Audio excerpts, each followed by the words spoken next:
sawaji yo yombadu lingay titaro.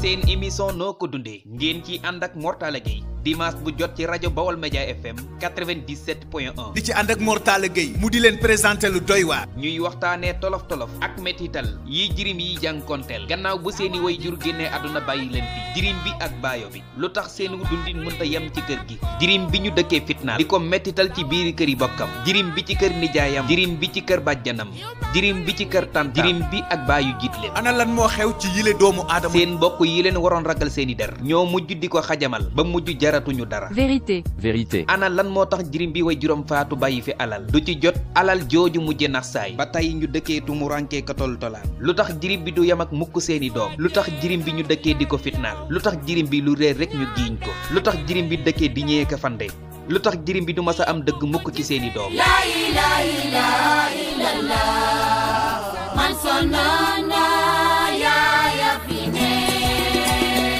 seen émission noo ko dundee dimanche bii ngeen di ci ànd ak Mortala Gueye mu di leen présenté lu doy waar. ca dëgg-dëgg jirim bi sonn na. seen émission noo ko dundee. émission la buy am ci rajo Bawol Média FM 97.1. ngeen di ci ànd ak Mortala Gueye mu di leen présenté lu doy waar. Mortala Gueye di dalal Serigne Abdourahmane Diagne di borom xam-xam bu rafet te sell di ku ñu naw xam-xam ñu fas yéenee fiñ cee ka faram fàcce dundinu jirim bi ci kër yi bokkam yéen suñu bokki auditeur ngeen jaar ci 88 628 19 05. seen émission noo ko dundee émission la buy duufal ñi lompañ.